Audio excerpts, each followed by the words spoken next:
I'd like to start off with asking a few questions about your early years and influences. Our first question is, what was your name at birth? Sherman Hemsley, Do you have a middle name? Alexander, When were you born? February 1st, 1938, Where? Philadelphia, Pennsylvania, Pennsylvania Hospital, 8th and Spruce, South Philly, grew up in South Philly. What were your parents' names? My parents, my mother's name was Arsenio, my father's name was Robert. What did William, they do? sorry. What did they do? My father, he worked in a printing press. My mother, she was like, she worked in different factories in the Marine Corps during the war and, different jobs like that. Did you have any brothers or sisters? No, no brothers and sisters, just me. I have some brothers and sisters on my father's side, but I never really knew them. They were like older than me. So. What were some of your hobbies growing up? Were you... Hobbies, I guess I had just about the same hobbies other kids had, just sports, baseball, half-ball, softball in Philadelphia. And that's where I first started acting, was in school, elementary school, second grade, I think. Maybe I even started earlier than that in church, doing recitations in church. Holidays on Christmas and stuff like that. And then in second grade, I started doing plays. I remember the first play I did was a Fire Prevention Week play. I played fire. It was my first starring role. How do you play fire? Just stand there and go with crepe paper on you. It's all in your mind.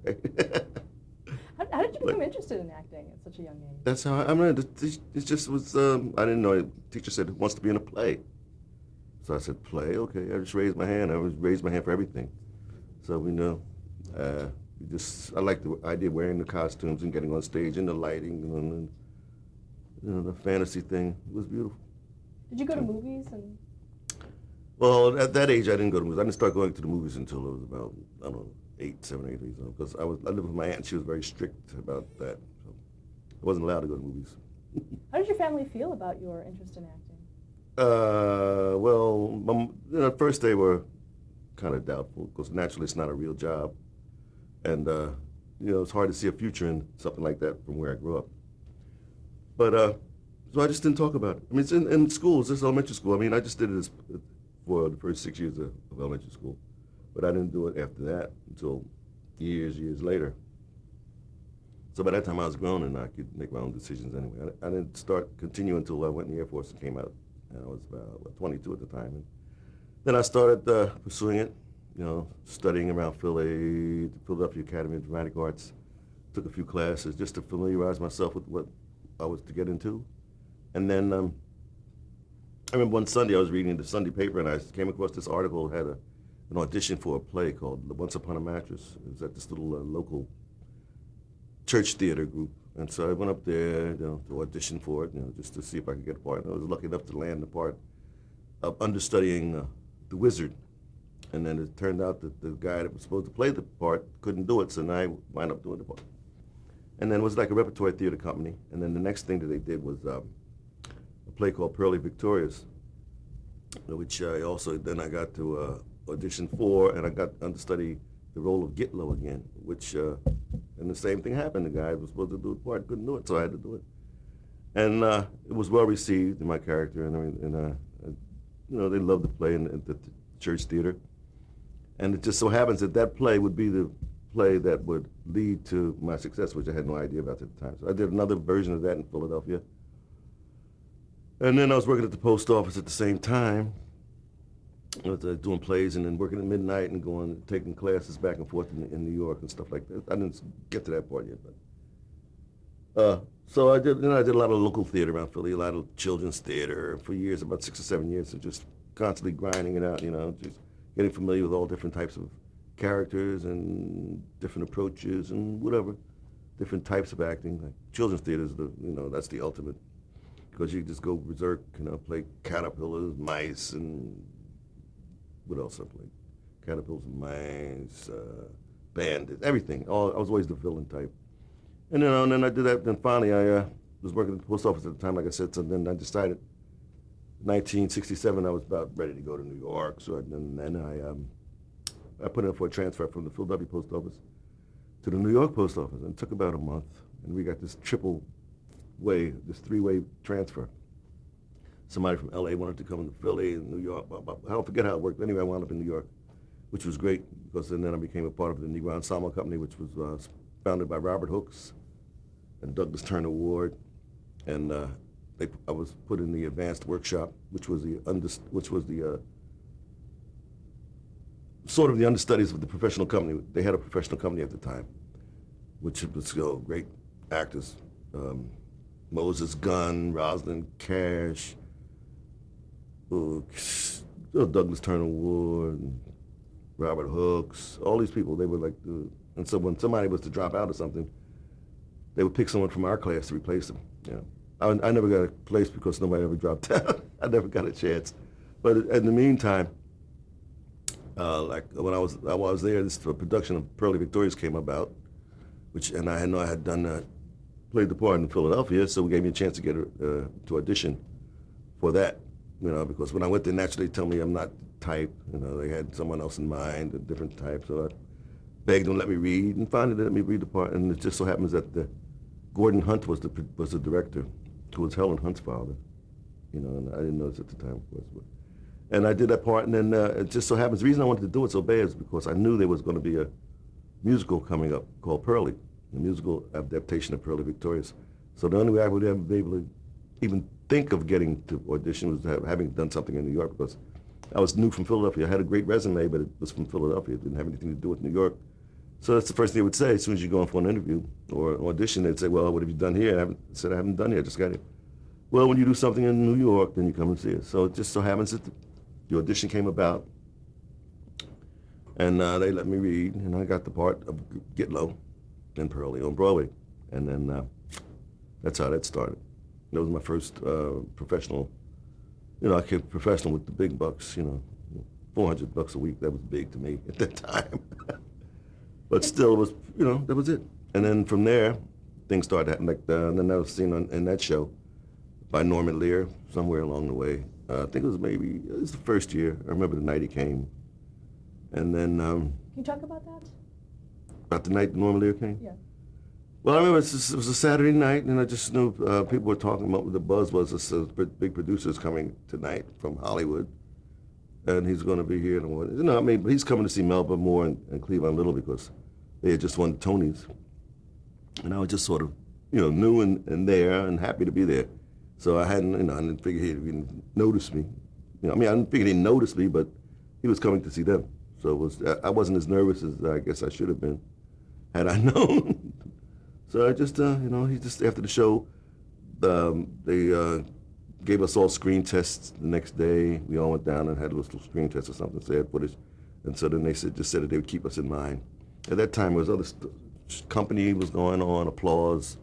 Bonnie Franklin was on at the time, and I guess he made the rounds of all the different shows, like Mame, B. Arthur. She was just in Mame, or just finished up Mame, I'm not sure, somewhere. And all those people that she later became were in sitcoms on Broadway at the same time. Do you remember the screen test? What did you have to do for that? Just going in, say lines in front of the camera. But what I did was I tried to do the part of Pearly, which is the other character, instead of trying to do my own lines. The reason I did that because I didn't have any long monologues, so I figured they wanted a long monologue. So I sort of changed everything around and thought I messed up because he said he saw something in my personality from what I hear, and by me changing it, I thought that had messed up the whole thing. So I figured, well, that's that. And then I didn't hear anything about that for years. Of course, I was a Pearly man for 3 years. And we did 2 years on Broadway, and then we went on the road for a year. And, you know, we were supposed to work our way back to L.A. and we got as far as Chicago. And then we were supposed to go to Missouri. We finished Missouri. Anyway, we were supposed to work our way out and back, but then we didn't hear anything about working our way back. So one day I just happened to make a phone call. Something told me. They had told me back in New York to call Norman Lear's office when I got there, you know, to let him know I was in town or close by. I was in San Francisco, and I thought it was pretty close. So I could just take a bus there, but I didn't realize it was so far. And I just called up, and they said, you know, so this is Sherman Hemsley. Oh, where are you? Hold it. I talked to Sylvia Ogilvie. She was Jane Murray's secretary at the time. And it just so happens that they were casting for the role of the George Jefferson character. And All in the Family. And they had been looking for me, and I had no idea because I didn't have an agent or an address or, phone or anything at the time because everything I had was with me in my little bag. And then they told me they wanted me in the show. The next day they wanted me to come down to read. And I thought at the time it was for Sanford & Son because I knew Sanford & Son was running at the same time. And I didn't have any idea. I couldn't picture. I just didn't see myself in All in the Family at the time. Did you watch it regularly? I hadn't watched it that much because, I don't know, I just hadn't watched it. A couple of times friends told me, you got to see this show, you got to see the show, And when I finally saw it, then I sort of realized how funny it was. But before that, I don't know if I had to watch the whole episode or not. What did you think about the show when you first saw it? It was funny. Well, first it was like, whoa, but then it was real. So that's what I liked about it. It was reality. It was something different. They were hitting on a new thing, And I loved the character because I knew people like that, I could identify with it, Plus Philadelphia, like somebody said, growing up in Philadelphia, going to meeting Archie Bunker was like, no big deal. Did you encounter a lot of racism in the business? No, not really. I mean, if you want to go around searching for it and living under it and worrying about it, you face it, My whole thing is just, hey, I'm here to do a job, and I just open my heart to you. You want to open your heart to me, it's okay, But it's just something we always grew up knowing about. We always have to be aware of. Because like times I had to travel into the South, and you just have to know certain things that were certain laws at the time, and people had certain attitudes about certain things. So you just have to know about it. Going back to being cast as George Jefferson, what happened once when you were called in? What happened when I was called in? I came into. I just went down to CBS, I think, yeah, and I went into to see, was it John Rich was the producer? Yeah. I don't know who I talked to at first. Yeah, probably Jane Murray and Sylvia, and then they took me over to see John Rich. And John Rich took me over to this room where Carol O'Connor was. He opened the door, and there's Carol O'Connor standing there, and my heart fell, wow, And they just gave me the script, told me to read a couple lines with Carol, and we had the chemistry, so they say. So Carol said, oh, he's the guy. Did they give you any direction as to how to play George? Yeah, pompous and feisty. I said, pompous and feisty. What does that mean? So I'm thinking Clifton Webb, David Niven, those like, so I sort of had that in mind at the time, That's as far as I'd gotten at that point. Because you can't just throw a character together all at once, So that was just like, so it was just all my P's and Q's, and I knew what my purpose was for coming. It was a party for my brother who was going away, and they had a party in Archie Bunker's house, so I had to come in. And I'd never been, they had talked about the character for years. See, all this I didn't realize. The first 3 years they had talked about George not wanting to come in. Why don't George come on? No, George. But no, he had ever seen me. And John Richards told me, we always talking about this character. I'm always saying, where are we going to find the guy to play it? So then here I am. Not glad I didn't know all this. All I knew was I'm here, I'm standing, and I had to make this entrance into this show that had been smashed for 3 years, top show in the business, and here I am. Never been on TV. I mean, nothing like this, just maybe little local theaters in Philly, little local TV stations. And then I got to make this entrance through this door. I remember standing outside the door waiting for my entrance. It's like, oh no, should I run? Or, that's the way I felt. I said, what did I get myself in? Do I know these lines? All this craziness is going through your head. So as soon as I step out there, are you going to be laughed at or laughed with? I don't know what's going to happen, So then all of a sudden the door flies up, wow. And all you do is take a deep breath and swallow. So then we just jump right into it, Well, get out the way, Bunker, whatever it was, I can't remember. But, by the cast, all the family cast, Carol and Sally and Rob Reiner and Gene Staple, they were all so sweet, so strong and professional and helpful. And I was more worried about messing up because they were so deep and trusted me so much than myself, So I didn't want to let them down. That was my whole thing, not letting the rest of the people down, So then somehow, I managed to get through it, And then when I came off stage, I didn't have an agent at the time. So as soon as I came off stage, everybody's Do you have representation? All these agents came. I said, well, and you know, it's like, for 1 minute, it just changed like this, you know. Did you think this would just be a one shot? Yes. I just figured that one shot, you know, and I was happy to get that, you know. And then they said they liked it, and they said they were going to do another one, and then another one. So, and I think it was after the third or fourth, and I heard about the stuff about the spinoff, you know. But it was just, I don't know, it's just a blessing, and it's just the way I expected it to happen, you know, to go to this, all these auditions, because I had a rough time at auditions. I go to auditions and I was never the right type, you know, people have a visual of what they want, you know, and you have to go in there and change their minds with your performance. And this is what I had to do most of my career, because, you know, like every time I would go for audition, I got to prove it. Go, can you do the part? Well, you know, I guess. Talk about meeting Isabel Sanford for the first time. Well, what happened was after that reading, John Rich comes up to me. No, John Rich. He goes and grabs Isabel. He says, Isabel, here's your new husband. She looks, no, there's your husband. And she says, show him his dressing room, you know. So she looks me up and down. Come this way. Come on. No, come on. You know, it's like she knew me all along. You know, it's like it wasn't no like, oh, how is it? It just, you know, the attitude was, because she expected a big guy. You know, that's what she told me later. And she saw me, and I was like, so by that time I weighed 135 pounds. She said I could have wound him around my little finger like that. She didn't know I had a big mouth, I guess. So and you know, we just right away. She just gave me one look, and then I guess she felt sorry for me because I was probably shaking like a leaf. So she took me to my dressing room, and you know. I think the show, we really started clicking on our characters was this, I think it was the third episode, where it was Lionel's engagement party. That's when our characters sort of came together. We had the big fight. And I knew how to argue, you know. So that was easy. He's not coming to our house, not him. You sneaked in his family, but that's it. Yeah. Because she had invited Archie Bunker to the party.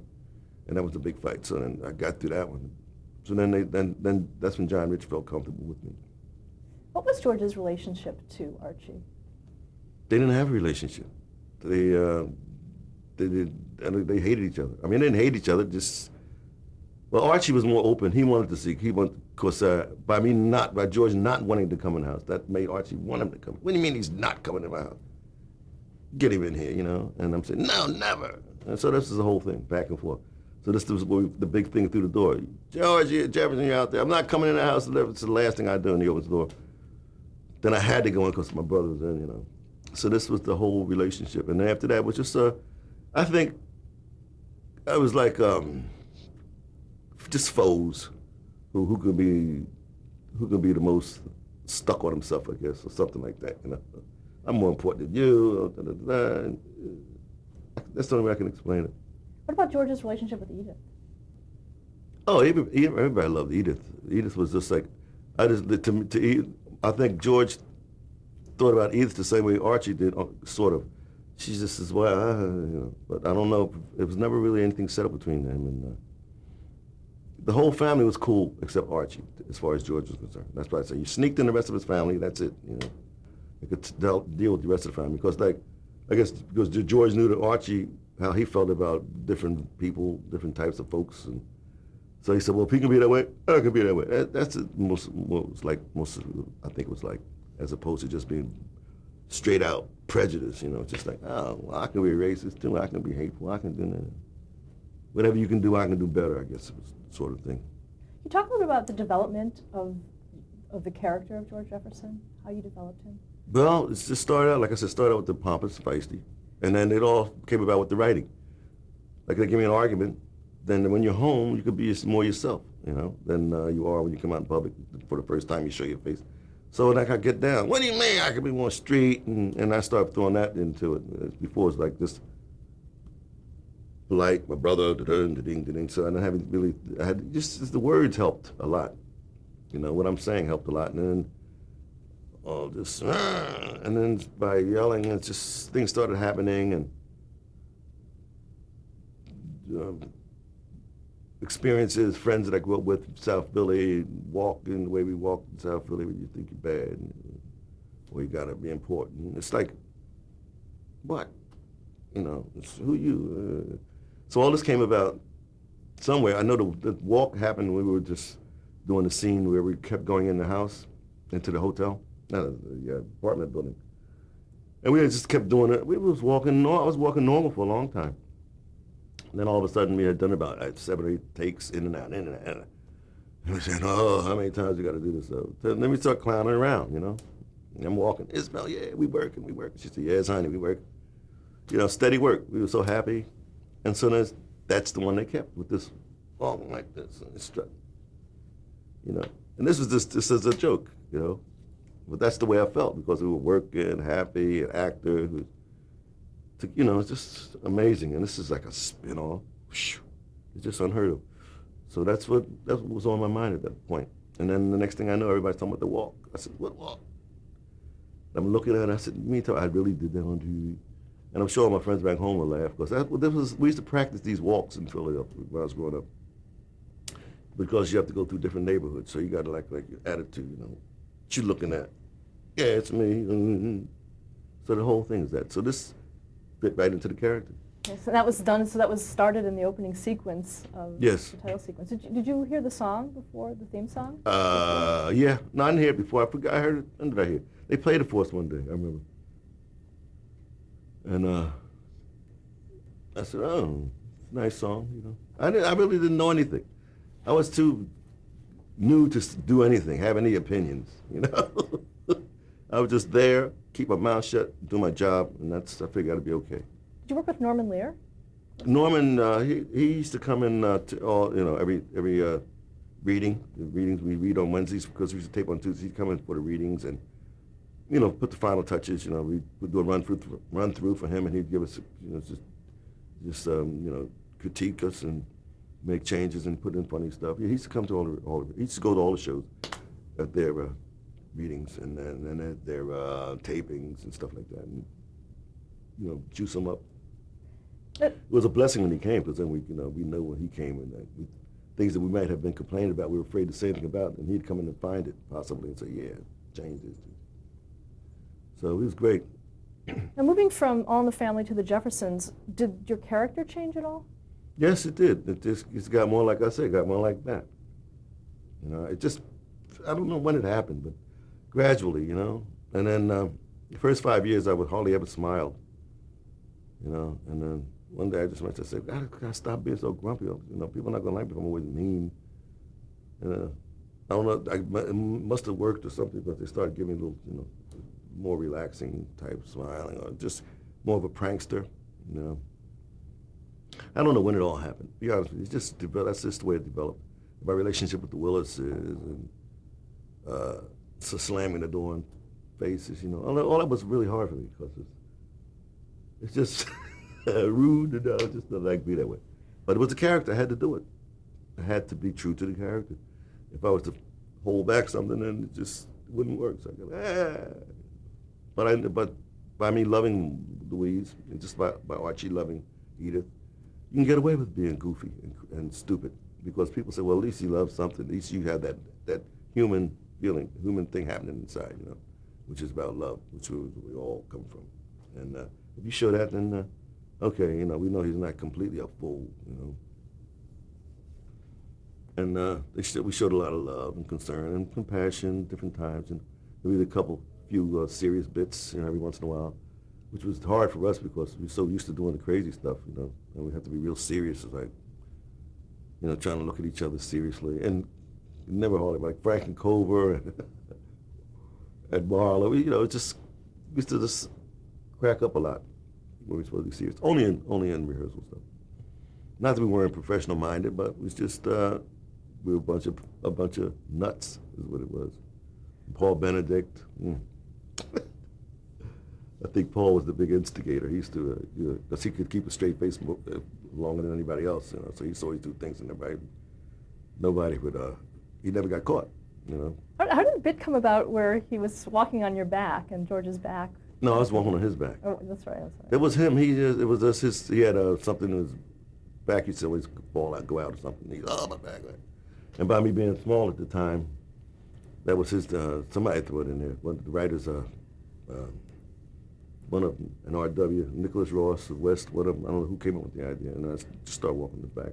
Like I said, I was only 135 pounds. But, prior to that, I had gone on a 30-day fast. That's why I was so thin. I wasn't always that thin at that age, but it's just I had gone on this mucusless diet fast, and just to see, because I was reading about how it makes you, energizes you, and all these wonderful things to you. See, I think I'll try that, And it really worked. I felt energized, and I could walk for miles and blah. When I first got in all the family, all I used to drink was carrot juice, and I guess it got on everybody's nerves. I was such a health nut, But, it didn't take long to get back to steak, But, it's just at that time, it worked out perfect because they were looking for a thin, feisty guy, and I was thin and feisty. That's why, it's just, things just happen the way they're supposed to happen, Like, had I known, if I had decided, if I had gone at 155 pounds, maybe I wouldn't have gotten the part. But I just came in at that skinny. Isabel said, he was all neck, because I had a long neck. That's what she called me, the neck. Talk about the origin of Louise's nickname that you would call her on the show. Oh, that came about, when I was in Philly, I knew this girl named Louise. We used to call her Louisie. I had a crush on this girl. She was a couple years older than me. And it just popped in my mind one day. I said, Louise. And I asked Don Nichols, the executive producer, was sorry if I call her Louisie. He said, oh, Louisie, he's from England. I said, yeah, sure, that sounds nice, So I started calling her Louisie.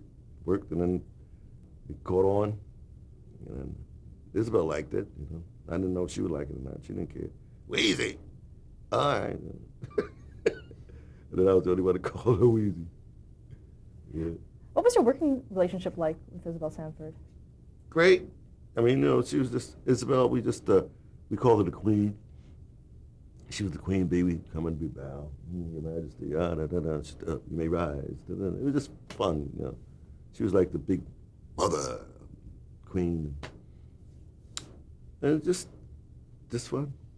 What about some of George's relationships with others around him, like George and Florence? Florence, well, I remember Marla came in the second year. It's just that we used to fight all the time, argue, and she would talk back, and we'd work out a lot of stuff in rehearsals, sometimes.